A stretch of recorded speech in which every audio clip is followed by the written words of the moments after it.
Voltamos, pessoal. Voltamos, gente. A Elisa vai pedir de novo, será? Vamos torcer que sim. Porque tá muito quente meu celular. Eu acho que é meu celular. Então o meu faz isso também. Você tá mexendo aqui? Oi, pessoal. Voltamos. Oi, gente. Caiu a conexão. Voltamos com outro celular. Elisa, manda um oizinho que a gente te adiciona. Oi, oi. A gente tá aqui, visualizar.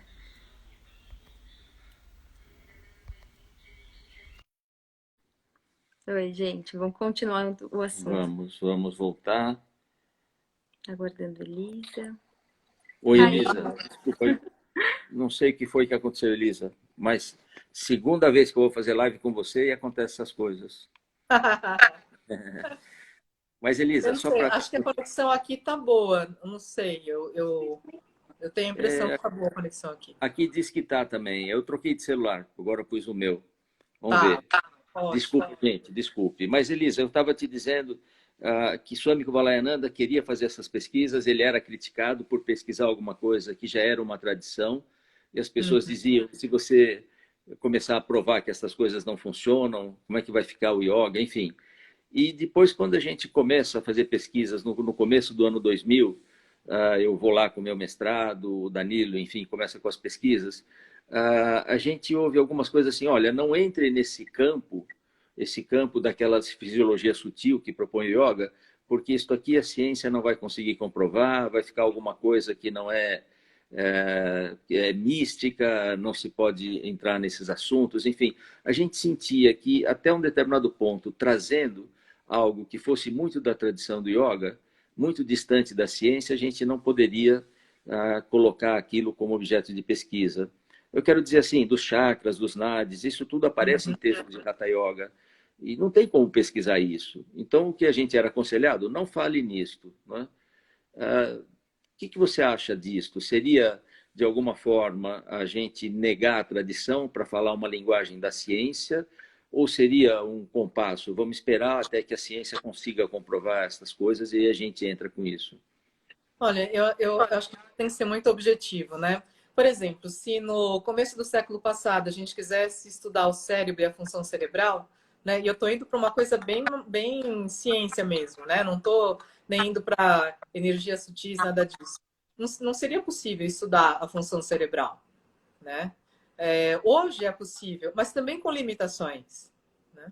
Então, se a gente pensar na questão dos chakras, dessas energias sutis, se é que elas existem, né? A gente não consegue mensurar. Muitas pessoas contam das suas experiências e, portanto, eu acho que a gente não pode negar a existência, por outro lado. Mas se algum dia a gente tiver aparelhos que possam minimamente mensurar a existência desses campos de energia, creio que aí é o momento da gente começar a estudá-los. Mas no momento agora atual, eu acho que a gente já tem muita coisa interessante para estudar sobre o yoga. Por exemplo, os benefícios na postura, os benefícios cardiovasculares, respiratórios, os benefícios para a saúde mental.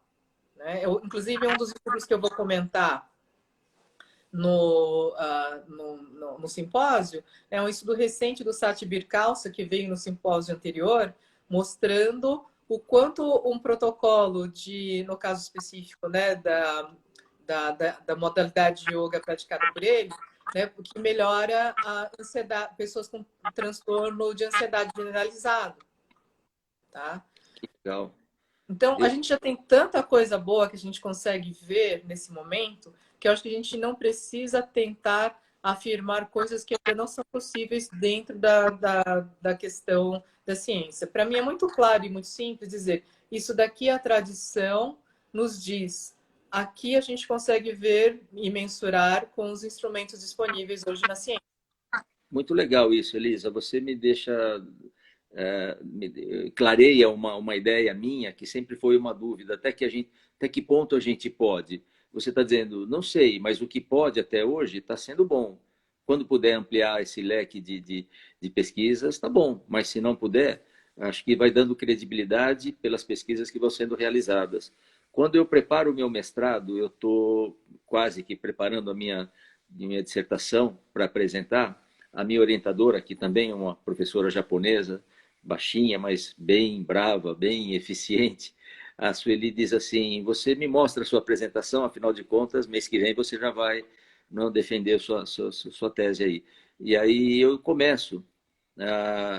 Patanjali, não é? No seu texto Yoga Sutra, fala: peraí, quem é esse tal de Patanjali? Ele tem trabalho publicado em revistas indexadas? Quantos artigos ele já publicou? Eu falei: não, Sueli, isso aqui é uma coisa da tradição. Bom, mas se ele não tem artigo publicado, nem cite, né? Daí eu cito aquela famosa frase de Patanjali: Yoga Stita Vritti Niroda. Yoga é a quietação das modificações da mente. E ela fala de novo: para aí, você vai defender isso na frente de uma banca de neurologistas. O que é mente? Aí eu pensei, Elisa, pensei, longos 3 minutos, e disse: professora, é melhor tirar essa frase. E eu fui tirar tudo. Eu falei: poxa, eu não posso falar de Patanjali, eu não posso falar de mente, o que eu vou fazer aqui, não é? Mas eu nunca me arrependi, eu achei que foi muito legal, porque a gente aprende a ficar nesse... né? Não é uma corda bamba, mas nessa divisa onde eu não caio muito para o misticismo, eu respeito a ciência, mas eu também não nego a tradição. Mas eu também não posso afirmar pia e cegamente que aquelas coisas funcionam. Como o nosso simpósio tem esse tripé: ciência, tradição e terapia, o que você diria hoje da ciência e da terapia? Se a gente comentou um pouco da ciência e a tradição, porque elas não conflitam, e a ciência e a terapia, será que uma consegue existir sem a outra? Eu acho que a ciência ela dá subsídio para uma terapia, né? E uma terapia que possa ser aplicada, por exemplo, em saúde pública. É necessário evidências e nós temos que ser responsáveis para indicar yoga como terapêutico, né? Seja para uma questão física, um problema físico, um problema emocional, um problema mental, né? A gente tem que ter evidências que isso realmente funciona antes por exemplo, disseminar uma unidade básica de saúde, né? Num hospital, certo? Então, eu acho que é muito importante a ciência estar junto da terapia, né? Legal. Essa é a melhor maneira de se fazer uma boa terapia. Que legal. Isso é bacana. Quando a gente começou com o Dr. Paulo de Tarso, lá no Einstein, ele dizia: temos que começar a comprovar. Haviam depoimentos de pacientes: eu gosto disso, me faz bem. E a gente disse: como é que nós vamos mensurar isso? Aí quase como se fosse o contrário, a terapia querendo dar algum subsídio para a ciência. E como é que a gente faz? A gente não sabia como fazer, Elisa. O que nós vamos pesquisar? Não é? Como é que a gente pesquisa dor, questionários? Não é muito fácil. Você que é uma pessoa da ciência, você que é uma pessoa da tradição, você que é uma pessoa da terapia, você que transita muito bem por esses corredores todos, não é? Como é que você acha que estão indo as pesquisas no Brasil e no mundo com relação a esse campo das atividades que a gente chama hoje de integrativas? Então, eu vou te dizer, relatar uma coisa que aconteceu no simpósio na Índia, em que a Shirley Telles me convidou para dar uma palestra, né?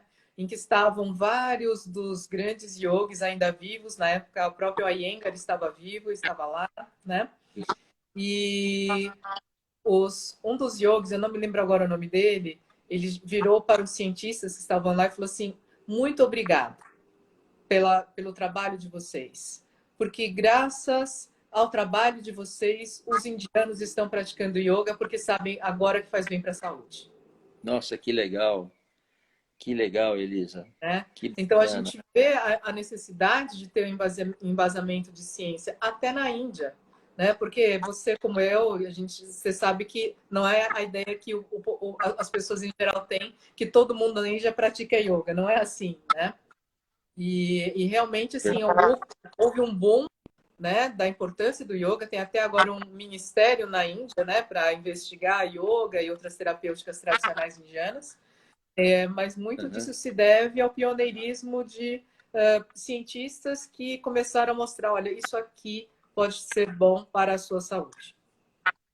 Que legal, Elisa. E você que está próxima desse grupo que pesquisa o Mind and Life, como é que você poderia dizer assim a contribuição do Dalai Lama nesse sentido? Ele se abre mais para a pesquisa? Ele tem receio de que a pesquisa possa modificar alguma coisa da tradição? O que você sente nisso? Pelo contrário, uma das frases polêmicas é justamente essa. Se algum dia algo na ciência comprovar que os textos sagrados estão errados, nós temos que corrigir os textos. Nossa, Né? que legal, olha que bonito. Ele mesmo, Olha. ele tem um espírito científico desde criança. Eu vou te contar uma passagem muito rápida, mas ele adorava ficar consertando relógios, vendo as peças, olhar a lua com o telescópio que ele tinha, né? E ele observando a lua, ele virou para um dos tutores dele e disse: os textos sagrados estão errados. A lua não tem luz própria. Aí Que legal. o tutor dele virou assim: mas como assim que a lua não tem luz própria? A lua tem sombra. Se ela tem sombra, ela não tem luz própria. Ele tinha talvez seus 10, 11 anos de idade. Então, o próprio Dalai Lama era um cientista nato. Né? Olha, que legal. E ele apoia? Ele apoia, até porque ele sabe que para levar esses benefícios para nós, trazer esses benefícios para nós no Ocidente, e também, como a gente sabe, voltando para o Oriente, como eu disse no exemplo dos próprios indianos, né? É muito importante ter passar por uma investigação criteriosa da ciência. Que legal, Elisa. Que bacana saber isso. E pelo que você falou, a própria ideia do Buda, quando ele diz assim, existe o sofrimento, existe uma causa para o sofrimento, isso parece uma forma científica de se pensar, né? Constato que existe um sofrimento, constato que existe uma causa, constato que você pode remover essa causa. É uma forma científica. Isso. Tem um passo a passo para você remover essa causa. Isso é ciência, né? Ele foi experimentando. Muito legal, que bom. Eu acho que o Dalai Lama, nesse grupo, deu muito impulso para a meditação e eu acho que nisso a meditação acaba puxando um pouco o yoga, porque de alguma forma o yoga não está desconectado de meditação. Então acho que como disciplinas irmãs, meditação, yoga, essas coisas vão indo juntas, né? Elisa, só para lembrar as pessoas que estão nos ouvindo, amanhã é o último dia de inscrição do nosso simpósio que está dando muito trabalho, mas muita alegria ao mesmo tempo. Pudemos trazer bastante gente muito boa para falar. E eu achei, e agora você também, eu sei que tem organizado simpósios online, eu achei que por ser online era tudo muito fácil, né? Não, é simples, você simplesmente entra no Zoom, cada um entra, vamos compartilhar a tela. Mas nós estamos aqui uma semana, eu não posso dizer que estou perdendo os cabelos, porque já não tenho, mas eu estou vendo o Marquinho, o Danilo, a Carol, começa a aparecer tanta coisa. O que você acha dessa modernidade de fazer simpósio online? Olha, eu acredito que é uma maneira mais democrática, porque, em geral, os simpósios, primeiro, eles têm em torno de metade do valor ou menos do que eles seriam presenciais. Isso democratiza o conhecimento. As pessoas que não seriam capazes de viajar, por exemplo, até São Paulo para assistir o simpósio, podem estar até em outro país e assistir o simpósio, na verdade, né? E é uma possibilidade também de trazer grandes nomes que não precisam viajar e, consequentemente, conseguem muito mais facilmente encontrar uma brecha na sua agenda para participar e para falar, como é o caso da própria Shirley Telles, a própria Sara Lazar, né? Que talvez não pudessem vir, né, e participar. Então, eu vejo como um formato muito, muito interessante. Verdade, Elisa. Você falou uma palavra que eu acho que isso democratiza mais as possibilidades de duas coisas: do participante, do aluno. O simpósio esse ano ele é 1/3 do preço do que foi ano passado. E nós tivemos ano passado o máximo que permitia o auditório, eram 400 pessoas. Esse nós temos 1.200 inscritos, vai aumentar um pouquinho, talvez chegue a 1.300, é um número bom, muito grande. E podemos trazer tanta gente, não é? Porque você vai receber um professor no aeroporto, paga a passagem dele, paga o hotel, hospeda, comida, dá um trabalho. Nós trouxemos 2 ano passado. Esse ano nós temos 5 professores de fora, não é? Sim. E por sorte, vocês, não? Você, a professora Lia, o Stephen, professor José Antônio, professora Maria Esther, o professor Professor Danilo Marcos também. Rojo, Danilo. O professor vai dar uma aula.